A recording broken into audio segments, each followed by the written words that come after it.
I think that the differences have been somewhat exaggerated and overblown. The experience has been, especially in a situation where we currently do not officially have backlogs, is there's actually not much difference between pursuing an EB-5 filing in a high unemployment area versus pursuing one in a rural area. Our firm was involved in an ongoing series of Freedom of Information Act litigation to force USCIS to release data outlining the differences in processing times between first stage I-526 in rural areas versus high unemployment areas. And the last set of data showed, on average, only a 4-month difference. Understood that time is the only commodity in life we can never get back, but at present, we're only seeing people save about 4 months on average on a 5-year process. And so it's really not that much at this time. In summary, in my opinion, for those who can file concurrently in the United States now, the advantages of rural over high unemployment are somewhere between marginal and nothing at this point in time.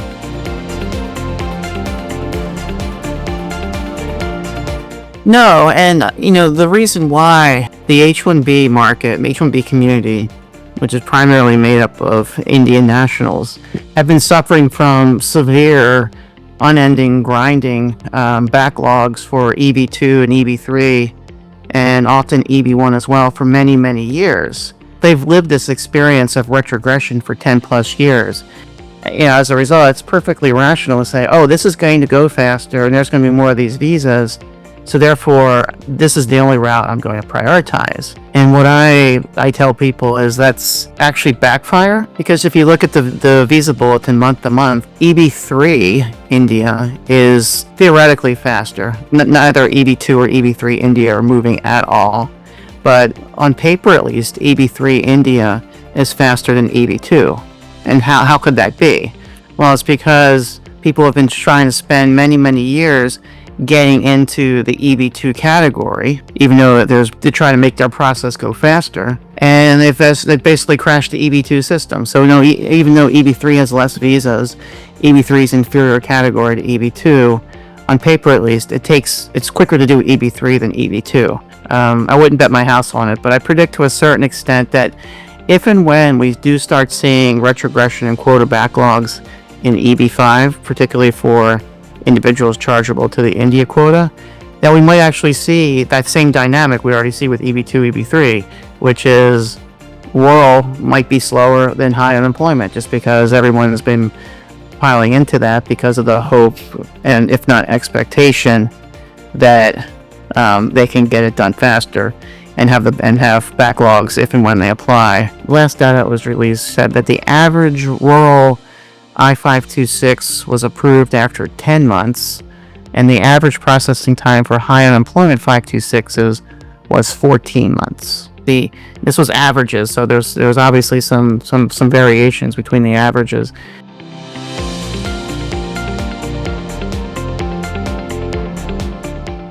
No one can predict the future. One thing that people tend to overlook relative to past EB-5 is that there's rollover visas. That has an impact of saving visas and reducing future backlogs. But this whole kind of issue overlooks the here and now, which is whatever the backlogs are in the future, however long they are, they're fundamentally irrelevant to today's situation.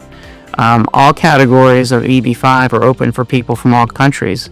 So if you're in the US and you can do a concurrent filing, don't pick a project solely on what category it falls into.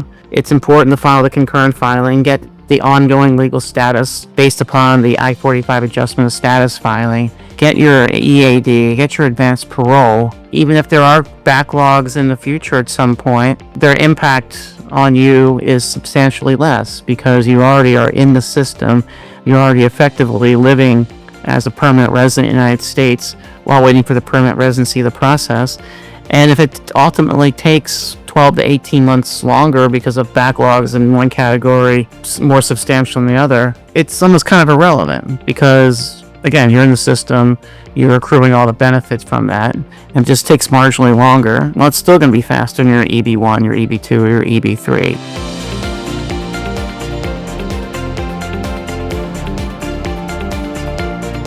They could still file the I-526E, no problem, but they can't file the I-45 adjustment of status, EAD, and advanced parole until the priority date of the 526E filing allows them to do so.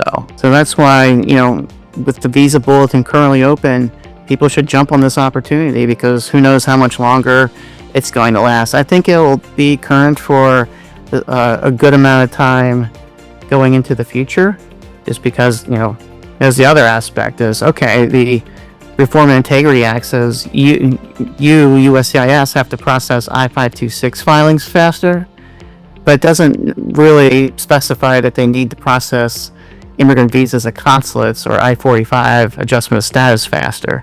And so, as a result, we are somewhat disappointed that in the slow pace that USCIS is approving I-45 adjustments of status. But again, this creates opportunities for people who are available to move forward with EB-5 now to do concurrent filing now, because if USCIS is working I-45 slowly, then that's basically delaying the day of reckoning in terms of retrogression and backlogs, but creating opportunities for people to get into the system now, even if it is sort of an artificial situation. Who cares if it's an artificial situation? You're able to take advantage of it for you and your family, take advantage of it. Don't feel bad about it. And whatever the future holds, the future holds.